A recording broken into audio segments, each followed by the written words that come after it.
श्रीकृष्णाभ्यो नमः ओम पर्वतीवशिष्टाभ्यो नमः ओम श्रीसीतारामाभ्यो नमः ओम सर्वेभ्यो महाजनेभ्यो नमः अयं मुहूर्तस्तु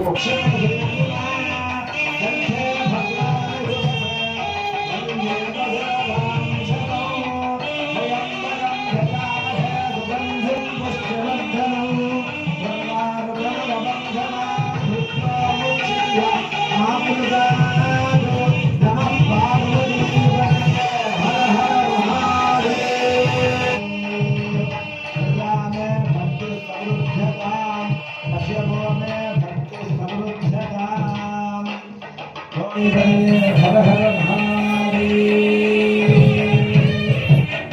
ओम प्रजा में भक्ति समृद्धताम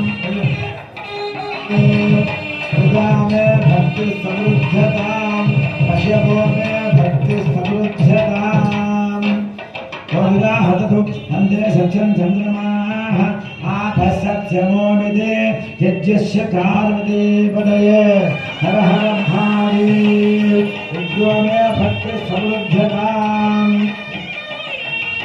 ओम नमः पार्वती पदये हर हर महादेव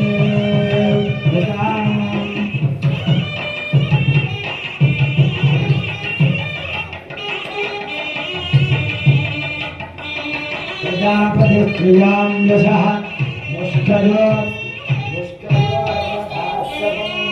कामदुःखमानन्दं तस्याः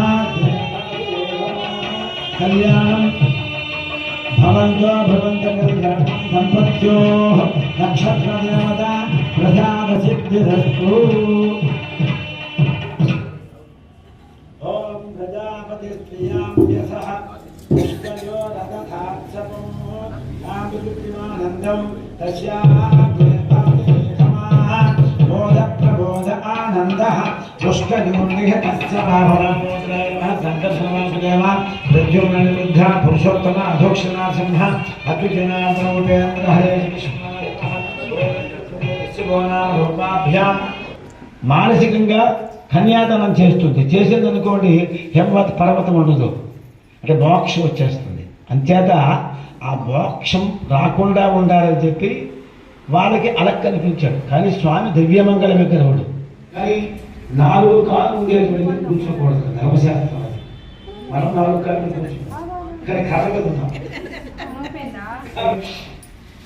స్నానానంతరం శుద్ధ ఆచమనీయం సమర్పయామి, వస్త్రార్థం పుష్పం సమర్పయామి, ఉపవేదార్థం పుష్పం సమర్పయామి, సాక్షాత్ దేవం దర్శయామి, ధూపదీపాతం శుద్ధ ఆచమనీయం సమర్పయామి, నైవేద్యం ఓం భగవత్సః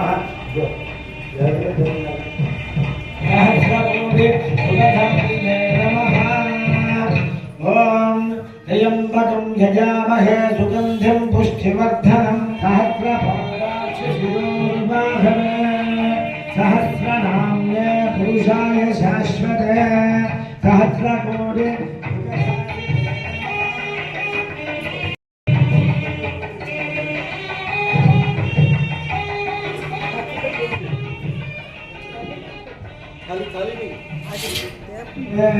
सहस्रनाम्ने पुरुषाय शाश्वते सहस्रकोटि उपधारिणे नमः नमः पार्वतीपतये हर हर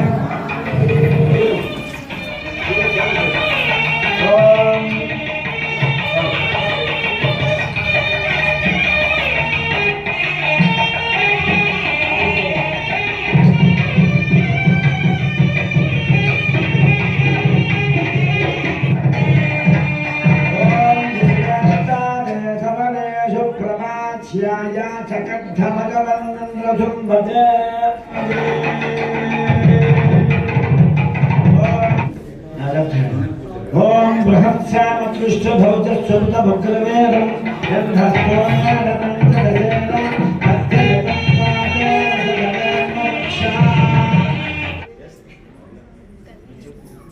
ततः कन्यादान समये हेमंतु దగ్గరికి వెళ్ళి ఈశ్వరుడు అంటే ఎవరో ఎలా ఉంటాడో అసలు గుణాలు ఏంటో చెప్తారన్నమాట. ఎందుకంటే ముందు వంశం ఏంటో తెలుసుకోవాలి. వంశం తెలియకుండా పిల్లల్ని ఇవ్వకూడదు. అలాగే పిల్లలు చేసుకున్నా సరే మనం వాళ్ళ తాలూకా పుట్టుపూర్వతలు తెలుసుకొని చెయ్యాలి. అది ధర్మశాస్త్రం. అయితే వచ్చినటువంటి సప్త మహర్షులు ఈశ్వరుడు ఎటువంటి వాడు చెప్తున్నాడు భారత్ అక్కడికి హేమంతుడికి.